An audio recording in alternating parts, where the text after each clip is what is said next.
Hello friends, welcome to my channel. कैसे हैं आप सब? आज हम बात करने वाले हैं एचपीएससी पीजीटी कॉमर्स की प्रिपरेशन कैसे करें इस बारे में।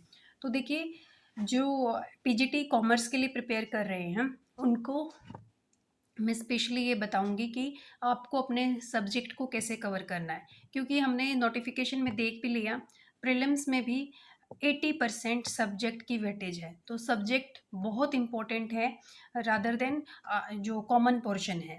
तो देखिए, कॉमन पोर्शन सिर्फ 20% आएगा, पेपर का 20% जो पोर्शन है वो कॉमन पोर्शन होगा और बाकी आपका सब्जेक्ट ओरिएंटेड होगा।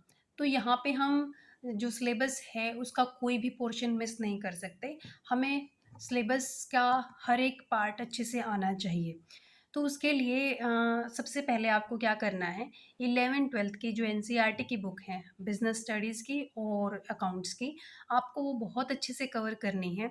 उसके सारे क्वेश्चंस आपको आने चाहिए, प्लस में उनके जो चैप्टर्स हैं, जो कंसेप्ट हैं, आपको बहुत क्लियर होने चाहिए। अगर वहाँ से कोई क्वेश्चन आता है तो वो आपको आना चाहिए। उसके बाद आप और कौन-सी बुक यूज़ कर सकते हैं? मैं सजेस्ट करूँगी कि जो 11th-12th में आपने बुक्स पढ़ी हैं एनसीईआरटी के अलावा, आपको वो ही पढ़नी चाहिए। उसके अलावा कोई नई बुक यूज़ नहीं करनी चाहिए। जैसे आर.के. सिंगला है बिज़नेस स्टडी की, पूनम गांधी वाली बुक है और अकाउंट्स के लिए डी.के. गोयल वाली ज़्यादा पॉपुलर बुक है, वो आप यूज़ कर सकते हैं। तो अगर आपने ये बुक्स कवर कर ली 11th-12th की, तो आप बहुत अच्छे से 11th-12th का सिलेबस कवर कर पाएँगे। और जो एचटेट का पेपर हुआ था पीजीटी का, उसमें भी 11th-12th से ही ज़्यादा क्वेश्चंस पूछे थे। तो ऐसा लग रहा है कि 11th-12th से वो ज़्यादा क्वेश्चन पूछेंगे, क्योंकि ये पीजीटी की वैकेंसी है। उसके बाद आप जो नेट का पूरा सिलेबस नहीं करना आपको नेट का, पर जो कॉमन पोर्शन है इस सिलेबस में और नेट के सिलेबस में, तो वो वाले कॉमन पोर्शन के जो पीवाईक्यूज़ हैं नेट वाले, वो आपको करने हैं। उससे आपको ये पता चलेगा कि नेट में हाई लेवल के क्वेश्चंस पूछे जाते हैं टीचिंग एग्ज़ाम के लिए, तो ये उससे लो लेवल का एग्ज़ाम रहेगा, क्योंकि ये स्कूल वाली वैकेंसी है, वो प्रोफ़ेसर वाली रहती है। तो वहाँ से आप क्वेश्चंस को अटेम्प्ट करना सीख जाएँगे और वहाँ से आप उन टॉपिक्स को अच्छे से कवर भी कर पाएँगे। जैसे मैनेजमेंट वाला जो पोर्शन है, फाइनेंशियल मैनेजमेंट है, कॉस्ट अकाउंटिंग है, वो आप बीकॉम वाली बुक से करेंगे और उसके पीवाईक्यूज़ आप नेट वाले कवर करेंगे, तो आसानी से कर पाएँगे फिर।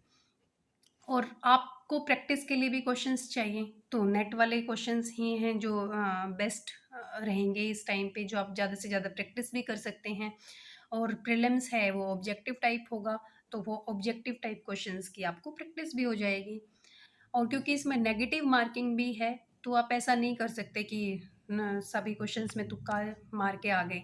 तो आपको एक टॉपिक का बैकग्राउंड तो एटलीस्ट पता ही होना चाहिए, ताकि आप अगर तुक्का लगाने का भी सोचें तो एटलीस्ट आपको कुछ उसके बारे में जानकारी हो।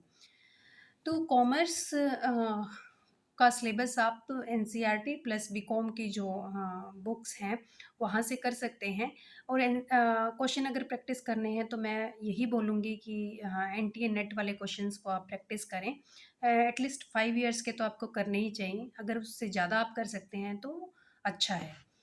और बाकी हम टाइम टू टाइम कॉमर्स के कंसेप्ट पे वीडियो बनाते रहेंगे। और आप कॉमर्स के रिगार्डिंग अगर आपकी कोई क्वेरी है तो आप कमेंट करके पूछ सकते हैं।